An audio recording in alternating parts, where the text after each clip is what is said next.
안녕하세요. 오늘도 사연살롱을 찾아주셔서 감사합니다.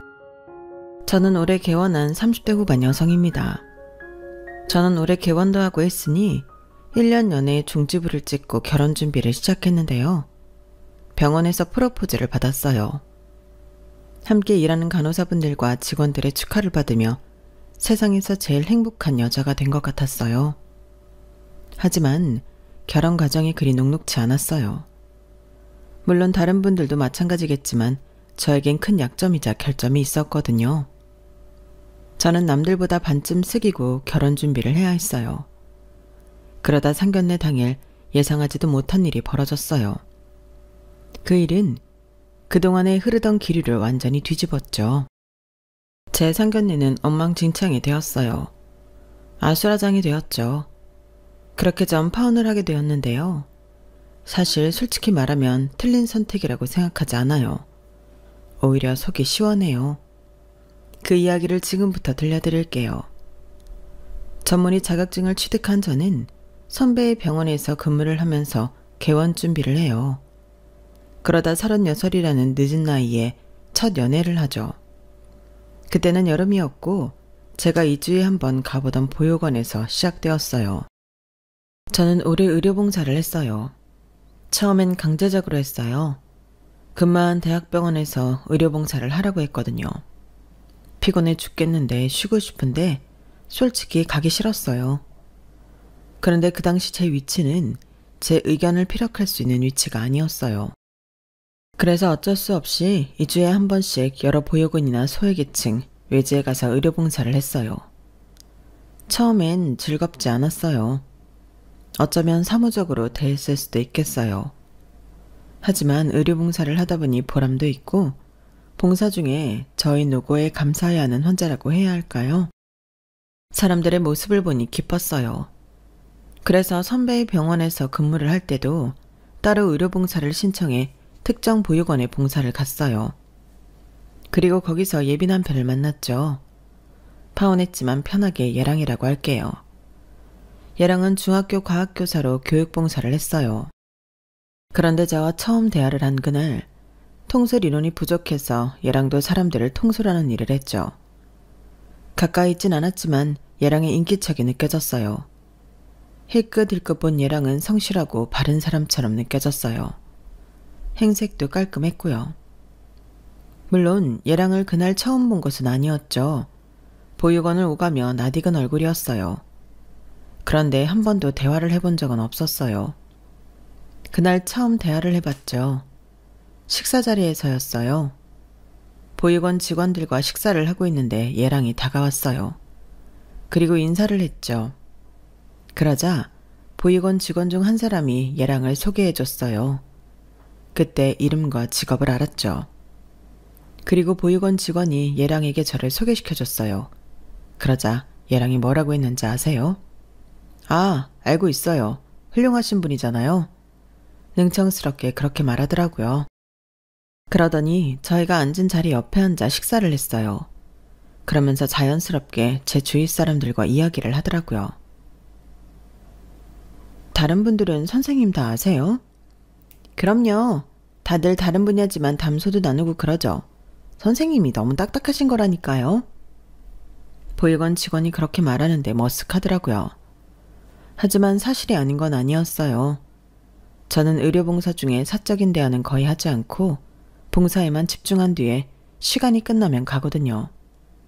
들어보니 다른 분들은 사무실에서 커피도 마시고 그런다고 하더라고요. 그런데 저는 괜히 그러면 봉사의 의미가 퇴색되는 것 같아서 그러지 않았어요. 아니에요. 봉사할 땐 봉사에 집중하는 게 좋죠. 안 그러면 의미가 퇴색되게 받아들여질 수도 있잖아요. 선생님이 잘하시는 거예요. 제가 속으로 변명처럼 그렇게 생각을 하고 있는데 얘랑이 그러더라고요. 저는 깜짝 놀라서 얘랑을 쳐다봤어요. 맞죠, 선생님? 저는 괜히 밥을 크게 우겨 넣었어요. 얘랑은 솔직히 호감이 가는 인상의 성격이었어요. 얘랑이 이야기하는 것을 들어보면 아이에 대한 애정이 남달라 보이더라고요. 아이를 소중하게 생각하면서 좋은 방향으로 인도하는 것에 대한 중요성을 강조했어요. 그리고 자기 일에 대한 교육자로서의 신념이 있었어요. 학생들의 성장과 발전을 돕겠다는 강한 의지가 있었죠. 거기다 얘랑에게는 자신도 학생들과 함께 성장하고 발전하겠다는 비전이 있었어요. 제가 그런 사람들을 좋아하거든요. 하지만 어디까지나 그건 인간적인 호감이었죠. 제가 36에 첫 연애를 했다고 했죠. 그래서 사람들은 제게 어떻게 그렇게 연애에 대해 관심이 없냐고 물어요. 연애를 하고 싶지 않냐고, 어떤 사람은 연애를 해야 한다고 강요하기도 했죠. 하지만 저는 연애를 하고자 하는 마음이 쉽게 들지 않았어요. 그렇게까지 된 이유는 일단 너무 바빴어요. 의사가 될 저에게도 의사가 된 저에게도 연애를 할 여유가 없었어요.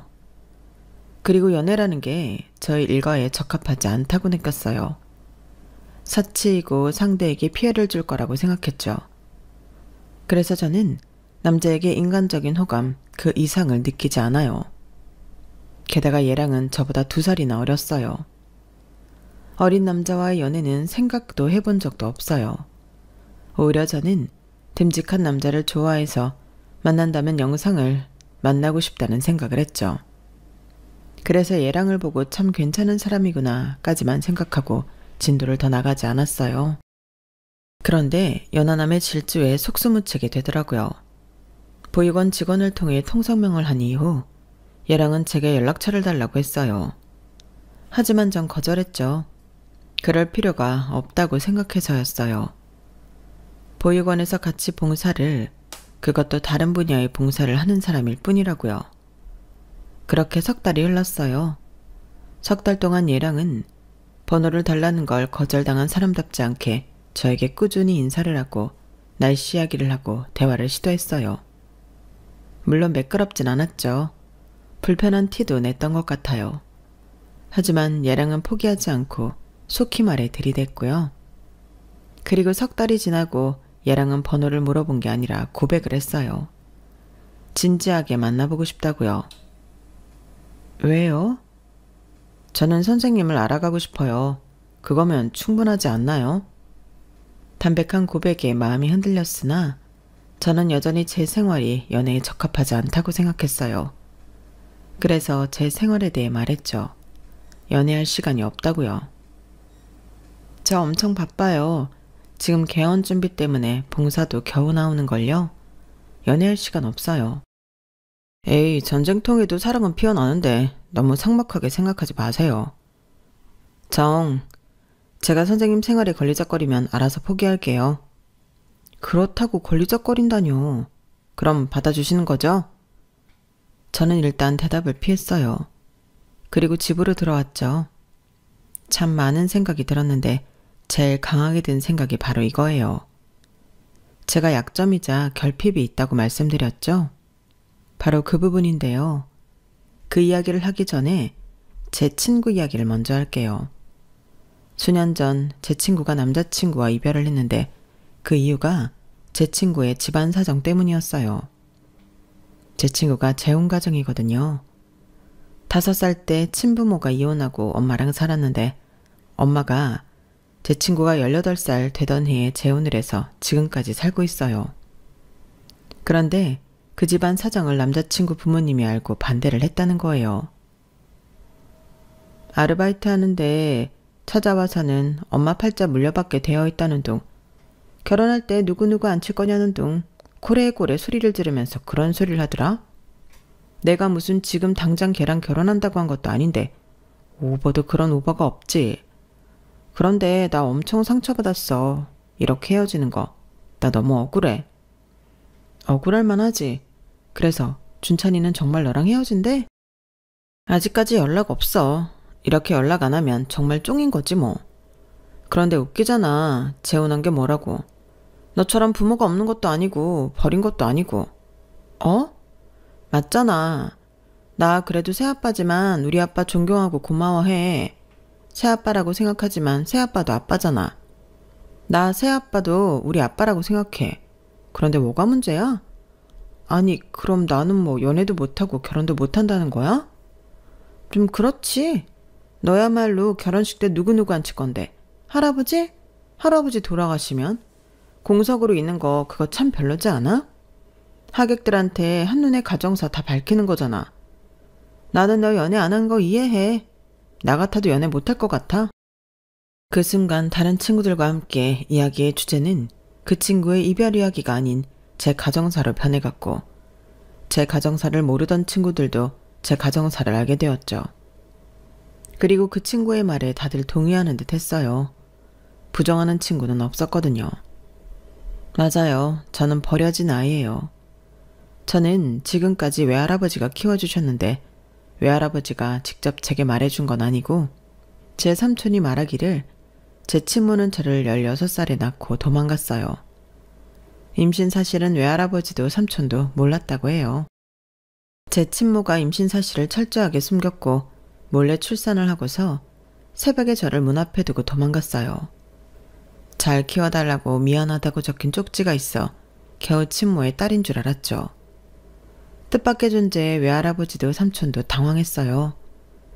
처음엔 외할아버지가 저를 보육원에 맡기려고 했어요. 그러다 가는 길에 돌아오셨어요. 사람이 할 짓이 아니라고 생각했던 거예요. 그렇게 외할아버지가 저를 키워주셨어요. 제가 버려졌을 때 외할머니는 살아계시지 않았어요. 삼촌이 4살 때 외할머니는 돌아가셨어요. 막내 고문을 낳다가요. 그래서 할아버지 혼자 저를 키워줬어요. 그 이야기를 들었을 때 제가 16살 때였어요. 그럼 그 전까진 외할아버지를 아버지라고 여기며 살았냐고요? 그랬다면 16살 때 집을 나갔을 수도 있겠어요. 제 세계관이 흔들리는 거잖아요. 물론 사실을 안 당시에도 많은 부분들이 흔들리긴 했지만 주축이 흔들리진 않았거든요. 외할아버지는 자신이 할아버지라고 어릴 때부터 말해줬어요. 그리고 삼촌도 삼촌이라고 어릴 때부터 강조했어요. 그래서 단 한순간도 외할아버지를 삼촌을 아버지라고 생각한 적은 없어요. 헷갈린 적도 없었죠. 단지 의문이 들었어요. 그 의문이 저를 힘들게 했는데 그게 어떤 것이냐면요. 할아버지, 제 엄마랑 아빠는요? 다 엄마랑 아빠가 있는데 나는 왜 없어요? 어디로 갔어요? 다들 나보고 이상하대요. 원래부터 없었다고 하니까 그럴 수 없대요. 그럼 난 뭐예요? 어떻게 태어난 거예요? 우리 예슬이도 엄마랑 아빠가 있지. 단지 어디 멀리 갔을 뿐이야. 너무 멀리 가서 예슬이를 할아버지한테 부탁한 거야. 그리고 우리 예슬이한테는 할아버지랑 삼촌이 있잖아. 승찬이는 방학 때마다 자기 엄마 아빠한테 가는데요. 우리 엄마 아빠는요? 자자, 이 닫고 잠자야지. 그래야 내일 학교에 안 늦지. 할아버지는 제가 부모님에 대해 물으면 어디 멀리 갔다고 그렇게만 말하고 항상 말을 돌렸어요. 지금 생각하면 차마 버렸다는 말을 하지 못해서 그랬다는 걸 알지만 할아버지가 그럴 때마다 저는 할아버지가 너무 미웠어요. 괜히 할아버지가 저와 부모님을 모문나게 하는 것 같았고 악역 같았어요. 저도 제 나름대로 상상을 했던 거죠. 그만큼 저는 부모님의 부재에 대한 결핍을 크게 느꼈어요. 아무리 외할아버지가 저에게 온 정성을 쏟아 양육을 해줘도 말이에요. 그리고 16살에 삼촌에게 사건의 진실을 알게 된 거죠. 아, 참고로 제 친부는 친모와 동급생으로 친모가 임신을 했다는 소식을 듣고 이미 다른 지역으로 이사를 했대요. 사실을 알기 전에는 공허했고 사실을 안 뒤에는 배신감과 패배감, 수치심이 저를 압도했어요. 진실을 알면 결핍이 해결될 거라는 생각을 했는데 그건 정말 아니란 생각이었고 후폭풍이 있었죠. 제가 공부를 본격적으로 하게 된 것도 16살 때예요. 저는 16살 때부터 미친 듯이 공부에 매달렸어요.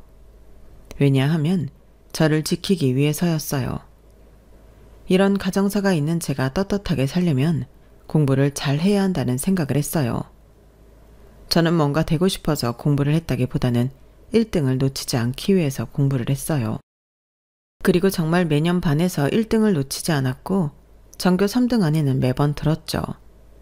그러다 고등학교 2학년 때 담임선생님의 권유로 의대 진학을 위해 공부를 했어요. 그러고 보면 의사가 된 것도 부모님이 없다는 결핍 덕분일 수도 있겠네요. 하지만 그 결핍은 의대에 입학해서도 저를 괴롭혔고 결국엔 친구의 말로 인해서 인연에 대해 문을 완전히 닫게 만들었죠. 저는 이런 사연 때문에 연애의 문을 닫았어요. 결혼은 생각이 있었지만 아름아름 속이로 만나 조건을 보고 할 생각이었어요. 하지만 아무리 사랑받고 싶은 건 인간의 욕구 아니겠어요? 저는 얘랑을 만나 제가 그런 욕구를 참고 있었다는 것, 그리고 그 욕구가 저를 비집고 나오고 싶어 한다는 것을 알았어요. 그래서 저는 이 모든 걸 얘랑에게 고백하기로 했어요. 얘랑의 고백에 대답을 하지 못한 채로 집에 돌아온 지 3시간 뒤에 얘랑에게 다시 연락을 해서 만났어요. 그리고 제 이야기를 했어요. 말을 하는 도중에 멈추고 눈치를 보고 도망갈 거라 단정 짓고 그랬어요. 하지만 얘랑은 천천히 담담하게 제 얘기를 들었어요. 그 친구 정말 너무하네요. 사람 처지에 높낮이가 어디 있어요? 위선자네요. 착한 척하면서 예슬 씨를 비꼬는 게 말이에요. 지금도 그 친구랑 친구인 건 아니죠? 아, 설령 친구라고 해도 괜찮아요. 우리 그런 사람들에게 아니라는 걸 보여줘요. 난 자신 있으니까. 얘랑은 제게 2번째 고백을 했고 그때 저는 고개를 끄덕였어요. 연애를 하면서 얘랑은 제가 생각했던 첫인상을 유지하는 사람이었어요. 게다가 다정했고 연하 같지 않고 듬직했어요. 더군다나 가장 감사했던 건 할아버지에게 잘한다는 거였어요. 연애 초반부터 얘랑은 할아버지를 위한 선물, 영양제 같은 것들을 선물했어요. 혹시 몰라 의사인 저에게 이것저것 물어보면서 신중하게 골라 선물했죠. 그리고 연애를 한 지 3개월이 되었을 때였을까요? 불쑥 할아버지를 뵙고 싶다고 하더니 식사 대접을 했어요. 할아버지가 좋아하는 고급 중식집에서였고 할아버지도 제 얘랑이 마음에 드는 눈치였어요. 그렇게 몇 번 식사를 하다 할아버지가 얘랑을 저희 집에 초대했는데 바리바리 선물을 들고 오기도 했고 맛있게 식사를 하고 전구가 나갔는데 곧장 사와서 갈아주기도 했어요. 그리고 얘랑은 저의 일과를 존중했어요. 선배의 병원에서 일할 때 간혹 야간 진료도 있고 주말에도 진료가 있는데 이해해줬고요. 저는 퇴근하고 나면 방전이 되는 스타일이라 쉬고 싶은 날이 있는데 그렇게 한다고 저를 미워하거나 서운해하지도 않았어요.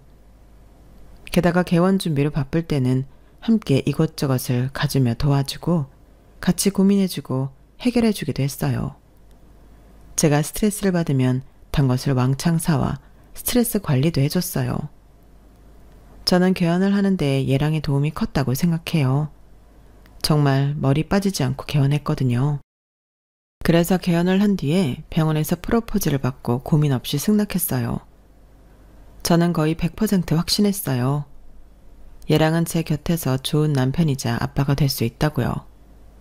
그래서 승낙을 한 뒤에 저희 커플은 양가의 결혼 소식을 알렸어요. 먼저 저희 커플은 제 외할아버지를 찾아갔어요. 외할아버지에게 결혼 소식을 전하자 외할아버지는 눈물을 흘리면서 좋아하셨어요. 그리고 저희는 다음으로 시부모님을 찾아갔어요. 그런데 이상했어요. 얘랑이 저에게 아무 말도 하지 말라고 하더라고요. 우리 부모님 앞에서 실수할까봐 그러지. 그러니까 별 말하지 말고 그냥 잘 웃어. 그러면 좋아하실 거야. 말은 내가 다 할게. 일단 고개를 끄덕였어요. 본인 부모는 본인이 제일 잘 아니까 뭔가가 있겠지 싶었거든요. 그리고 시댁에 들어갔는데 시아버지가 제게 악수를 건넸어요. 이야, 이게 말로만 듣던 우리 의사 며느리야? 반가워요, 반가워. 어서 들어와. 저는 시아버지의 텐션에 조금 당황했지만 반겨주는 것 같아 웃으며 안으로 들어갔어요. 그리고 앉자마자 얘랑이 필사적으로 굴더라고요. 내가 여러 번 말했지만 예슬이는 의사고 내과 의사야. 올해 개원했고 병원 위치가 여기에 있어. 보이지? 여기 상권 좋은 곳 말 안 해도 알죠? 밑에 약국도 있고 우리 예슬이가 어릴 때부터 똑똑했대요. 반에서 1등을 놓치지 않았다고 하더라. 영재의 천재인 거지. 게다가 나랑 봉사활동으로 만났다고 했죠? 공부도 잘하고 돈도 잘 버는데 심성도 곱다니까? 뭐 하나 빼놓을 게 없어요. 너는 네 와이프 될 사람이라고 너무 자랑하는 거 아니야? 꼴사납다. 에이, 아직 할 말이 한참이나 더 있는데 그럼 그만해요. 그러면서 얘랑은 계속 제 자랑을 했고 저는 나 부끄럽더라고요. 시부모님은 얘랑 이야기를 들으며 반짝이는 눈으로 저를 계속 봤어요. 아무튼 우리 예슬이는 이런 사람이니까 결혼 허락할 거죠? 결혼을 허락하고 말고가 어딨어. 둘이 좋다는데 하는 거지. 그래서 결혼 날짜는 언제쯤으로 생각하는데? 아직 날짜는 안 잡았는데 엄마가 아는 데 있으니까 좋은 날로 잡아줘요. 아, 그럴까? 그럼 아가씨, 생년월일이 어떻게 돼? 우리 그런 거 좀 따지거든. 저는 89년생 1월 16일 생일입니다. 89년생이면 우리 동진이보다 2살 많은 거야? 그것도 1월이네? 혹시 빠른이에요? 엄마는 요새 연상연하 커플 많아. 그리고 나이가 무슨 문제가 돼요? 의사 며느리라니까. 나중에 의사 사위도 보고 싶으면 그런 거 가지고 문제 삼으면 안 되지. 그치 자기야? 2살 많으면 지금 37살? 지금 당장 애를 가져도 노산인 건 알죠? 엄마, 오늘 처음 보는 사람한테 무슨 말이야. 37에 개헌한 것도 빠른 거야. 엄마는 뭣도 모르면서. 그리고 요새는 시험관도 있고 방법이 많은데 왜 그래? 아가씨, 설마 나이도 많고 의사라고 우리 아들 부려먹고 그러는 건 아니죠? 시어머니가 그런 말을 하자 얘랑은 한숨을 푹푹 쉬었어요. 우리 아들이 의사는 아니지만 나름 좋은 대학 사범대 들어가서 임용고시도 단번에 붙고 철학을 가진 본보기가 되는 애 교사예요. 아까 아들이 아가씨가 전교 1등을 놓치지 않았다고 했는데 우리 아들도 만만찮아요. 산부인과에 아는 사람 있죠. 요즘엔 임신하기 전에 검사도 한다는데 그거에서 가져와 봐요. 적당한지 좀 보게. 아무리 그래도 37은 좀. 아, 엄마 그만 좀 해요. 서진이 시집 안 보낼 거예요. 얘랑이 언성을 높이자 시어머니는 헛기침을 하며 제게 부모님에 대해 물었어요. 그러자 제가 입을 떼기도 전에 얘랑이 저희 부모님이 해외에 산다고 말했어요. 제가 얘랑을 토끼 눈으로 쳐다보자 얘랑이 제 손을 꼭 잡았어요. 예슬이 부모님은 해외에서 예술가로 사세요. 장인어른은 피아노 치시고 장모님은 화가예요. 거기서 만나셔서 예슬이 거기에서 나왔어요. 그런데 왜 한국에 남았어? 외동이라 들었는데. 그럼 지금 가족은 한국에 아무도 없는 거야? 네, 그렇죠. 독립적이고 자유로운 분들이라 예슬이는 초등학생 때 한국에 들어와서 할아버지랑 살았어요. 결혼식 때는 오신대? 당연히 오시죠. 외동딸 결혼식인데. 얘랑은 입에 침 한 번 안 바르고 거짓말을 하더라고요. 저는 집으로 돌아가는 길에 왜 그랬냐고 물었어요. 우리 부모님 이야기 왜 그렇게 말한 거야? 나중에 결혼식에서 다 들통날 건데. 아니, 상견례 할 때도 그렇고 그냥 솔직히 말하는 게 낫지 않겠어? 우리 부모님, 아버지는 군인이시고 그래서 상당히 보수적이야. 사실대로 말했다가는 결혼 반대할지도 몰라. 그러면 안 되잖아. 자기가 부모님 안 계신 게 당신 탓도 아니고. 그리고 상견례 때나 결혼식 때는 아르바이트 쓰면 돼. 들통날 거라고 생각 안 해? 언제 어디서 갑자기 보자고 할지도 모르는데 그때마다 아르바이트에 의존할 수 없잖아. 그래서 내가 해외에 산다고 말한 거잖아. 나중에 보자고 할 때는 해외에 살기 때문에 어렵다고 하면 되고. 설마 해외에 사는데 무리하게 오라고 하겠어? 그럴 일도 없고. 생각보다 결혼하고 나면 사돈끼리 볼 일이 거의 없다더라. 아무리 그래도 정말 내 말 믿어. 우리 부모님 상당히 보수적이어서 자기가 부모님도 없이 할아버지가 키웠다는 말 들으면 반대할 거야. 아까도 자기가 나보다 2살이나 많다고 말하자마자 딴지 걸었잖아. 우리 엄마도 참 미래를 봐야지. 당장을 보면 어쩌란 건지. 의사 며느리 두면 이래저래 얼마나 도움이 되고 어깨도 피는데 사람이 멀리 봐야지. 안 그래? 설마 자기 내가 부끄러운 건 아니지? 내가 부모님도 없고 할아버지 밑에서 큰 게 말이야. 에이, 설마. 나는 멀리 보는 사람이기 때문에 그런 건 전혀 신경 안 쓰여. 사람이 어떻게 다 똑같은 조건에서 자랐겠어. 다 다른 거지. 그냥 좋은 게 좋은 거라고. 그래서 내 말대로 하자는 거지. 자기가 부끄럽다거나 그런 거 아니니까 걱정하지 마. 그런 쓸데없는 생각을 하는 줄은 몰랐네. 그래, 일단 알겠어. 그 문제는 내가 조금 더 생각해 볼게. 그럼 의사 사위라느니 아가씨 결혼 이야기는 뭐야? 아, 그것도 마찬가지로 멀리 보자는 거지. 혹시 또 모르잖아. 당신이 다리를 놔줘서 서준이도 의사 배우자 얻을지. 내 생각이야. 생각. 너무 부담 가질 필요는 없고. 얘랑은 그렇게 말하며 콧노래를 불렀어요. 그리고 얘랑은 제게 몇 가지 약속을 하자고 했어요. 자기야, 나랑 몇 가지 약속을 좀 하자. 일단 첫 번째로 우리 부모님한테 연락이 오면 절대 함부로 받지 마. 받지 말고 일단 나한테 알려.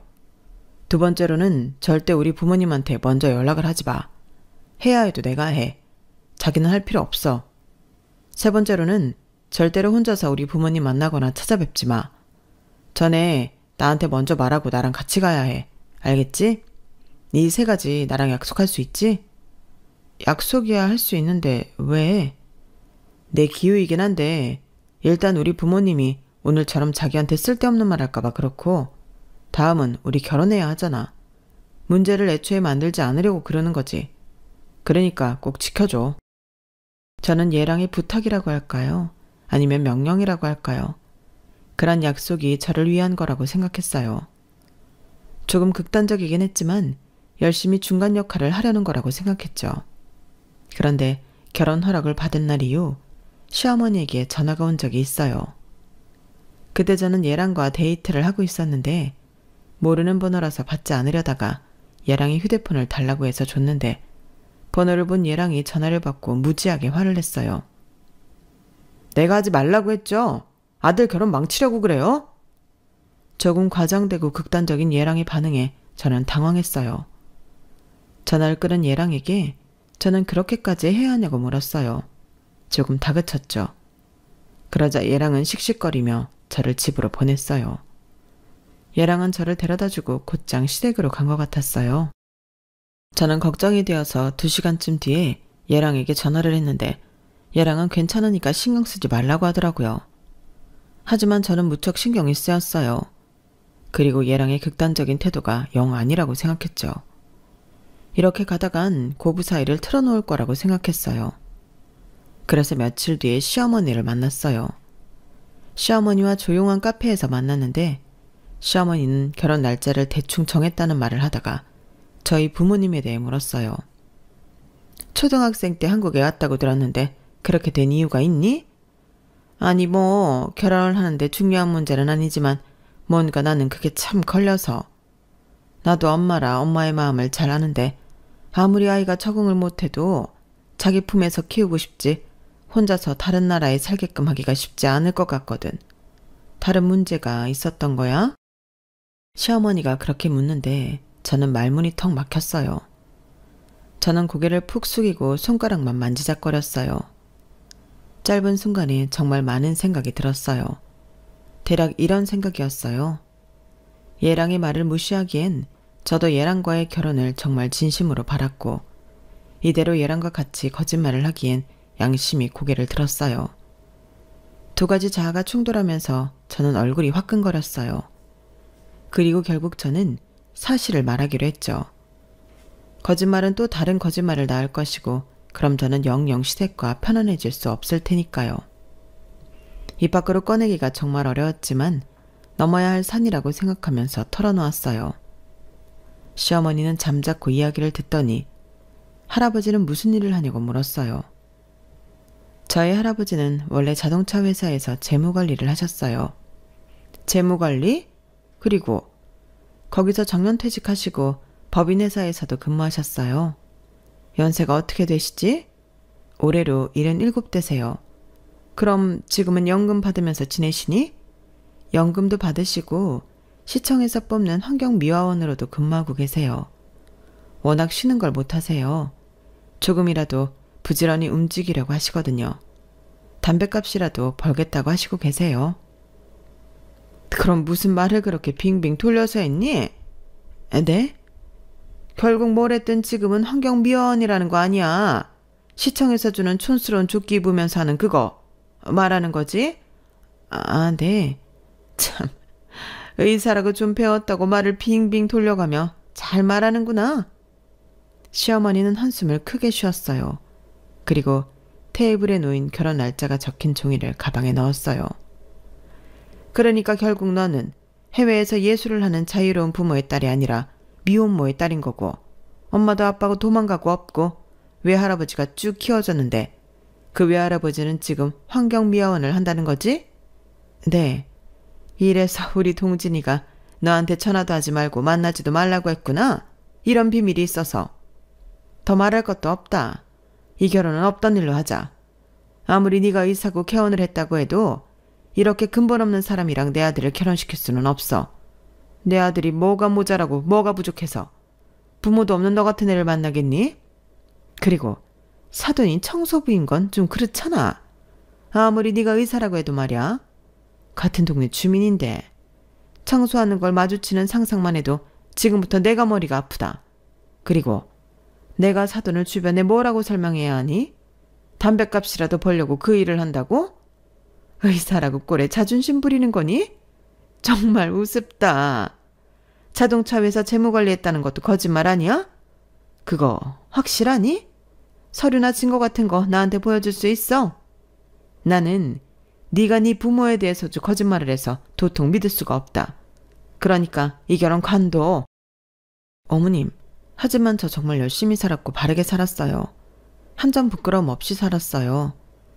비록 저는 제 부모님이 누군지도 모르지만 외할아버지가 두 분의 빈자리를 완벽하게 채워주셨어요. 그래? 그럼 거짓말은 왜 했니? 그건 동진 씨가. 우리 아들 핑계는 왜 대? 너 정말 웃긴다. 지금 내 앞에서 두 손 싹싹 빌어도 모자랄 판에? 정말 죄송해요. 죄송합니다. 하지만 정말 저 부족함 없이 자랐어요. 그리고 저희 외할아버지 자동차 회사 재무관리하신 거 맞고 법인회사에 다니신 것도 맞아요. 서류를 뽑아드릴 수 있다면 뽑아드릴게요. 그리고 지금 환경미화원으로 일하시는 건 정말 담뱃값 벌려고 한다고 했어요. 그럼 고작 담뱃값 벌려고 하는 거니 그만두라고 할 수 있어? 네? 결혼하고 싶으면 그만두라고 해. 하나밖에 없는, 둘도 있는지 모르지만 손녀 결혼시키고 싶으면 말이야. 그건 제가 마음대로 할 수 없어요, 어머님. 그럼 결혼 관둬. 이대로 결혼하면 내가 쪽팔려서 얼굴을 들고 다닐 수가 없으니까.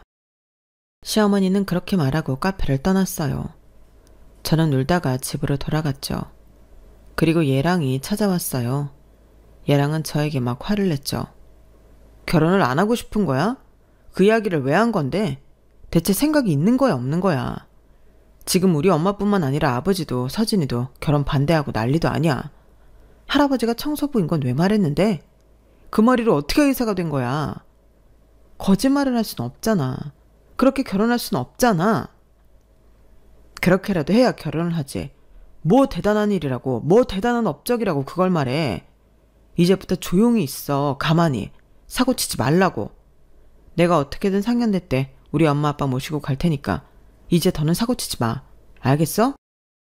얘랑은 그렇게 말하고 돌아갔고 일주일이 지나 상견례 날짜가 다가왔어요. 저는 일주일 전에 있었던 일을 외할아버지에게 말하지 않고 상견례 당일 약속된 장소에서 만나자고 말했죠. 제가 그날 병원을 열어야 해서 할아버지를 모시고 갈 수 없었거든요. 그렇게 상견례 당일이 되었어요. 할아버지는 조금 늦으셨고 예랑을 포함한 시댁 식구들은 모두 모였어요. 분위기는 예상한 것처럼 좋지 않았어요. 시댁 식구들이 속닥이면서 빈정거렸거든요. 재산보다 중요한 게 집안 분위기인데 부모도 없는 집안에서 뭘 배웠겠냐고. 안 그래요? 할아버지는 할아버지일 뿐이야. 자식 키우는데 부모의 역할이 얼마나 중요한데. 게다가 어찌되었든 청소부라는 거잖아. 아이고 동네 창피해서. 언니, 그러면 언니는 가진 게 의사라는 타이틀밖에 없는데 시집 올 때 뭐 해올 거예요? 집? 차? 가구? 가전? 솔직히 이렇게 기울어진 판국에 다 해와야 하는 거 아니에요? 저는 그 빈정거림 속에서 완전히 탈출하고 싶었어요. 멀미를 한 것처럼 속이 좋지 않았죠. 그래서 잠시 자리를 비우려고 일어나는데 할아버지가 도착했어요. 아유, 늦어서 죄송합니다. 오래 기다리셨죠? 오면서 차가 막혀서요. 주말이라 다들 나들이를 가는지. 상황을 모르는 할아버지는 순박하고 해맑게 장소로 왔어요. 저는 악몽이 시작될 것을 예감하고 눈을 질끈 감았어요. 그런데 시댁 식구들이 할아버지의 얼굴을 보고 화들짝 놀라는 거예요. 그리고 할아버지도 어? 하며 시댁 식구들을 아는 눈치였죠. 그리고 시댁 식구들은 모두 얼굴이 붉어진 채로 딱만 봤어요. 시아버지는 아무 말도 못하고 시어머니와 시누이는 나가자고 시아버지를 설득했어요. 그리고 할아버지만 허허 웃으며 말했죠. 학연도 인연이라고 여기서 만나네요. 저는 할아버지에게 무슨 일이 있었냐고 물었어요. 할아버지는 제게 상황을 설명해줬죠. 때는 닷새 전이었어요. 닷새 전에 할아버지는 차량 접촉사고를 당했는데요. 주차된 할아버지의 차를 박은 건 초보 운전자인 시누이였어요.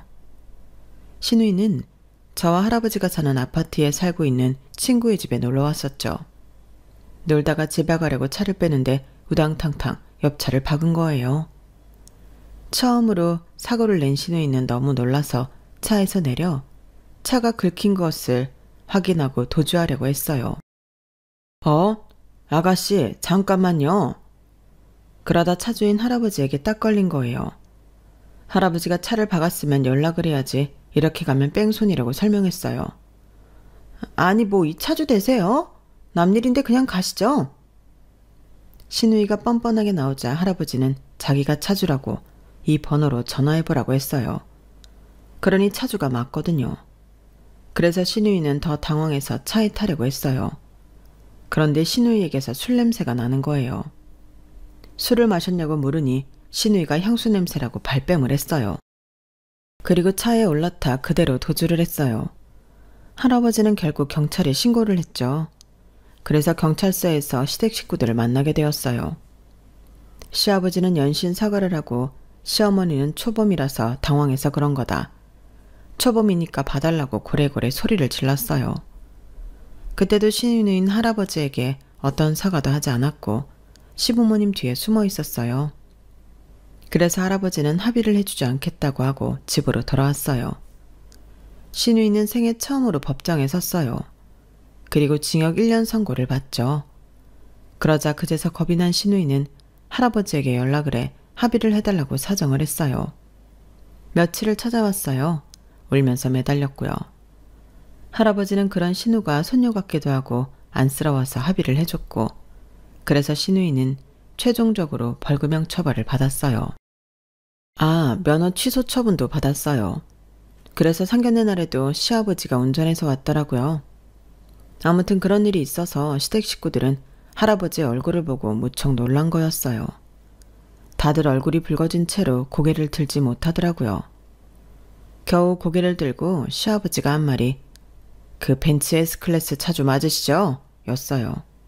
네, 노치네가 집에 박혀 있었어야 하는데 그날 일은 제가 더 죄송하게 됐습니다. 네? 그때 경찰서 나가면서 셋이서 그랬잖아요. 노치네가 무슨 벤츠를 몰고 다니냐고. 노치네는 집에 박혀 있어야지 어디를 싸돌아다니냐고. 그런 이야기를 할 때는 늘 뒤를 보세요. 뒤를 확인하고 그런 말을 해야죠. 안 그럽니까, 아가씨? 그러자 시누이는 눈물을 흘렸어요. 그래서 시어머니가 시누이를 부둥켜 안고 할아버지에게 막 뭐라고 했어요. 세상에 젊은이한테 빨간 줄 그이게 했으면서 지금 대놓고 빈정거리는 거예요? 대체 나이를 어디로 먹은 거예요? 나이를 뒷구녕으로 먹는 사람이 어디 있습니까? 당연히 입구멍으로 먹었죠. 그리고 제가 빨간 줄 그이게 했습니까? 그댁 따님이 운전은 별나게 그것도 음주한 죄죠. 그래도 전 안쓰러워서 합의해 줬습니다. 그럼 감사하게 생각해야지 지금 어디서 큰 소리입니까? 아무리 그래도요. 얘가 얼마나 놀랐으면 그대로 정신없이 집으로 왔겠냐고요. 얘가 얼마나 연약한 앤데 그깟 합의가 뭐라고. 저희 애는 빨간 줄 두고 있고 면허 정지까지 받았다고요. 젊은 사람 인체 망쳐놓은 거라고요. 우리 애 지금 무서워서 다시 면허 딸 생각도 못하고 있어요. 그리고 쓸데없이 보험비만 올랐고요.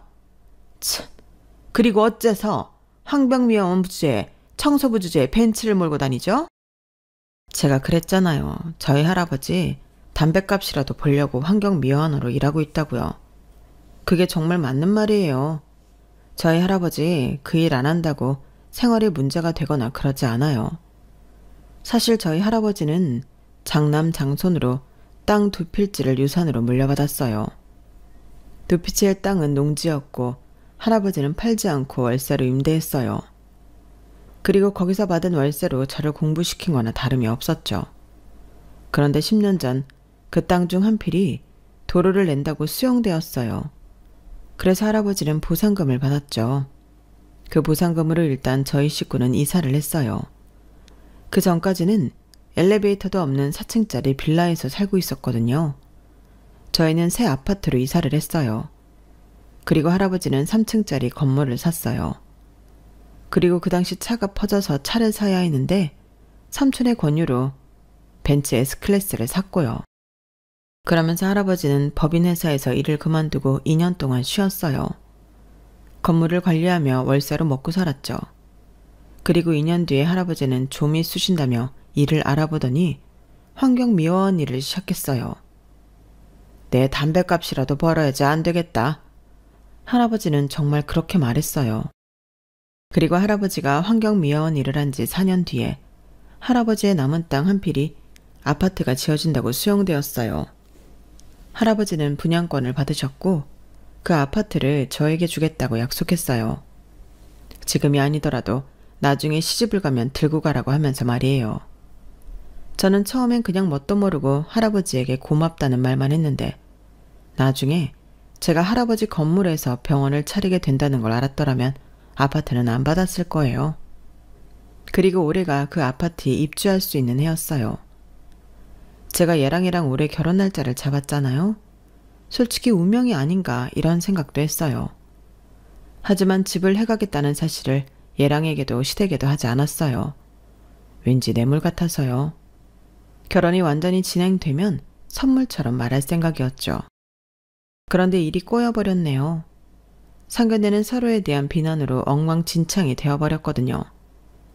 할아버지는 결국 자리에서 일어났어요. 이야기 잘 들었습니다. 피차 서로 불편하니 결혼 이야기는 없던 걸로 하죠. 그래요. 누가 쉬운 줄 알고? 그렇게 모두 자리에서 일어나려고 하는데 얘랑이 할아버지 앞에 서더니 냅다 무릎을 꿇는 거예요. 할아버님, 죄송합니다. 이게 다 저의 모자람입니다. 제발 한 번만 기회를 주세요. 동진아, 너 뭐 하는 거야? 당장 일어나지 못해?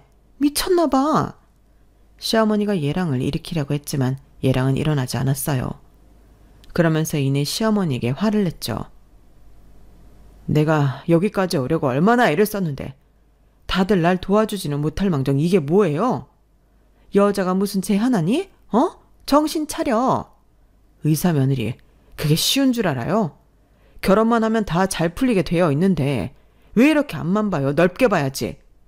내가 쟤 하나 구슬리려고 얼마나 애를 썼는데 친하지도 않은 군대 동기 아는 형, 그 사람 뒷구녕 빨면서 여기까지 온 거라고요. 여의사 하나 소개시켜 달라니까 소개 안 시켜준다 발악을 하길래 내가 그 사람한테 술 사주고 밥 사주고 해서 제 보육원 봉사하는 거 알아내서 거기까지 가고 좋아하지도 않는 봉사하면서 내가 얼마나 노력했는데 그걸 고작 청소부를 하는 이유로 물거품을 만들어요? 부모가 없으면 어때서? 의사잖아. 의사인데 무슨 상관이냐고요. 내가 말했죠. 입원이 잘 되면 의사 사위도 보는 거라고. 왜 내 말을 안 들어서 의사단을 만드냐고요. 왜 아들 인생을 망쳐요.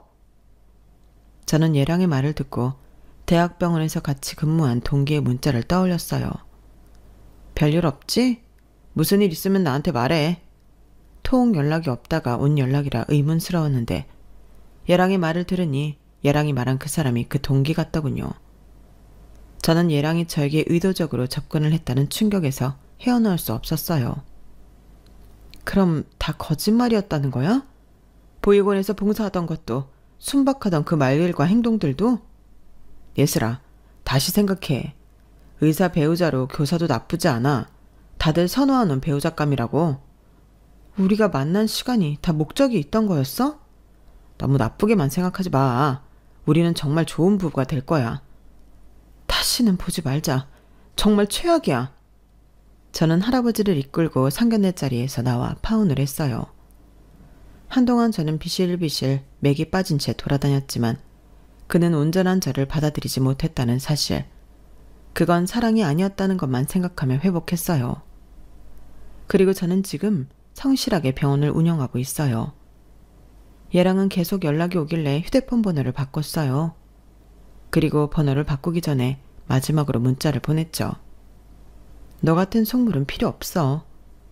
그리고 이번 주 일요일 저는 할아버지가 만들어준 선자리에 나갈 예정이에요. 이번에는 있는 그대로의 저를 사랑할 수 있는 사람을 만나려고요. 여러분들도 여러분들을 있는 그대로 사랑해주는 사람을 만나시길 바랍니다. 여기까지 제 사연이었습니다. 들어주셔서 감사합니다. 다들 항상 평안하시고 행복하세요. 여러분, 사연 댓글에 응원과 현명한 조언 부탁드려요.